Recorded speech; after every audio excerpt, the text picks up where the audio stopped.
Hey guys, welcome to the channel. My name's Hugo. Thanks for stopping by. Thanks for popping in. All right, so full transparency, I'm really out of my comfort zone here. I've never posted anything on YouTube. Well, I haven't posted something on YouTube for probably about 12 years. The closest I've got to a camera like this is on Zoom calls, and after the phone call, it's gone. So it feels kind of weird doing something which feels permanent, but you know, everything is temporary ultimately.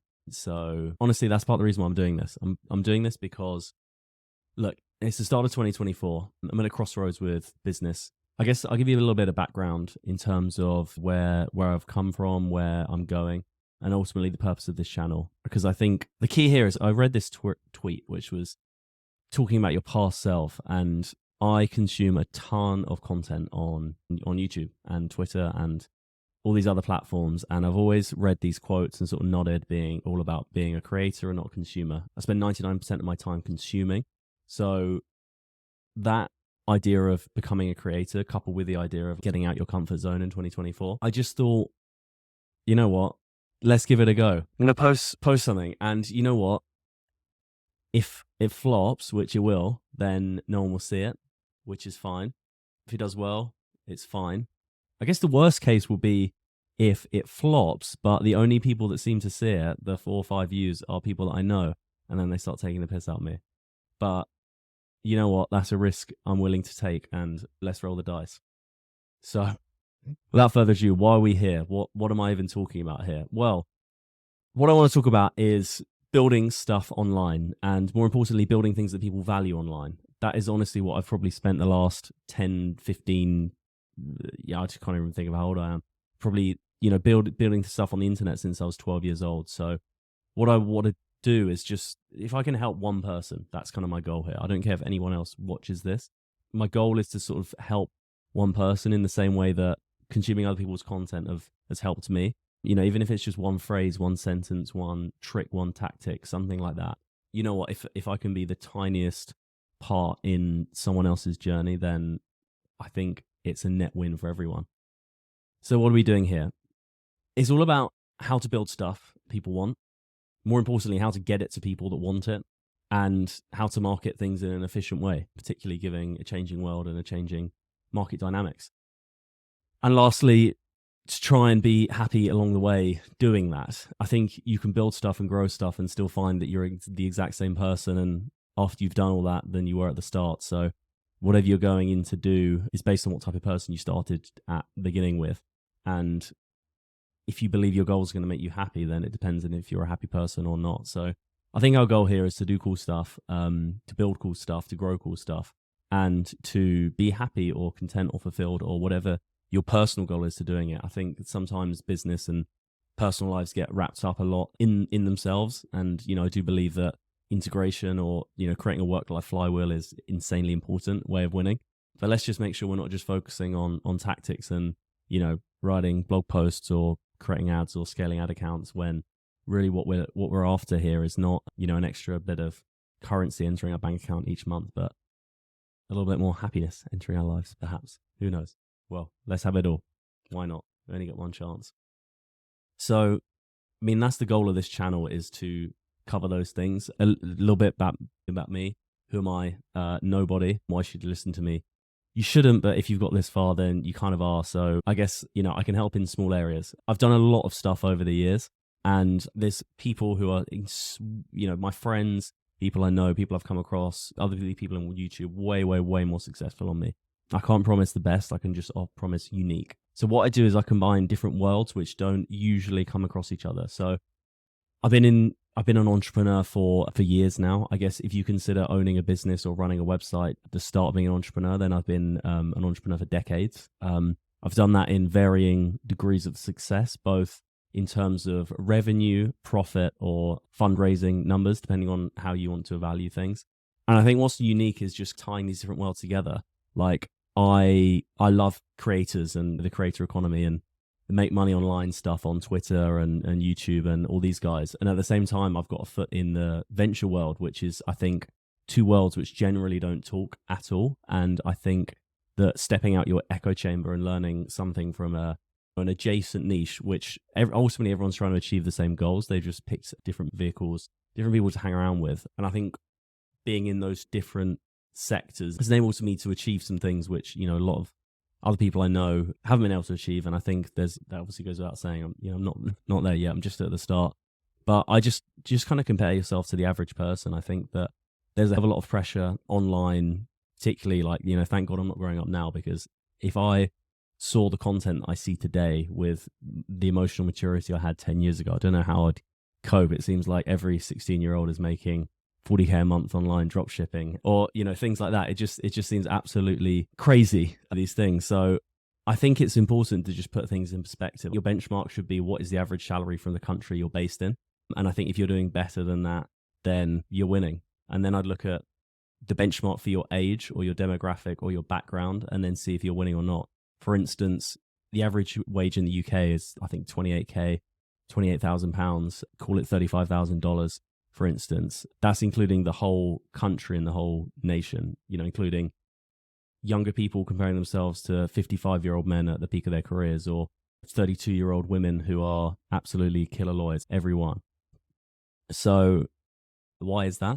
Well, generally, you're probably doing better than you think you are, even if it looks like you're not. And if we can speed up that process, I'm not saying be happy with that and stay there. I'm just saying that maybe we should be a little bit more grateful for everything we've got and everything that we've achieved, and still continue to go hyperscale stuff and grow things aggressively fast and quickly. But if we don't, and if it takes us a bit longer than expected, or if we decide that's not even what we wanted in the first place, then that's also okay. But yeah, that's me. I started out in my career in WorkWise in venture capital. I was a VC investor in London.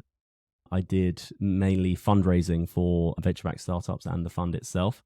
So to be honest with you, like, kind of crazy experience. Maybe, I don't know if it's interesting or not, or whether the entrepreneurial stuff's kind of more interesting than that. But I think it's really rare for someone at the start of their career to go into venture capital. I think everyone else I was surrounded with, or, people in other funds that I was networking with, were either experienced investment bankers, they were like exited tech founders, they were people that had tech businesses before, and they didn't work for whatever reason, but they were friends with their fund managers. And it's a very opaque industry, and not a lot of people talk about it in an honest way, I don't think. Not to say anyone's lying. I just think that they're doing more important stuff than what I'm doing, which is at 6:00 on a Wednesday evening talking to a computer monitor, whereas they're out making deals. So I don't think they've got the time to talk about this sort of stuff. So I started out in venture. Off the back of that, I had this itch of, I've always been building stuff online. I just thought that everyone gets a job, so it's a good thing to do. And I'm massively, massively grateful for the opportunity and everything I learned there. I can get into specifics of what I learned there, but I had the most awesome people I was working with, particularly the managing partner of that fund himself. And I'd learned most of what I implemented early on in my career from him, or vicariously through things that he'd said, potentially without him realizing that he was sort of, I guess, like indirectly mentoring or teaching me how to run a successful business. So started in venture, basically got excited by ecom, left the fund I was at. Very funny set of circumstances happened that I ended up, I mean, it's super hard to explain, almost in hindsight, but we ended up starting a venture-backed vitamin business with one of the portfolio company's founders from the fund I was in. I then left the fund, joined the portfolio company. We then pivoted that portfolio company, which was struggling in a completely different sector, into starting this vitamin business, which was a company that I'd always wanted to start in ecom.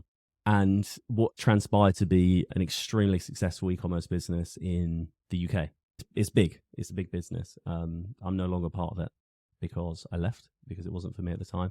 That's the kind of transition from venture, which is like investing in and seeing lots of different deals, into ecom. One thing I did at that vitamin brand was, my co-founder, the chap I was doing it with, was a lot on the products and still working through the weeds of his previous business, whereas I was on marketing and setting up the vitamin business. So AKA, as soon as you got products, supplements, super easy to source. It was growth. I had to work out to grow it. I was, technically like a finance VC or whatever. I didn't know much about growth.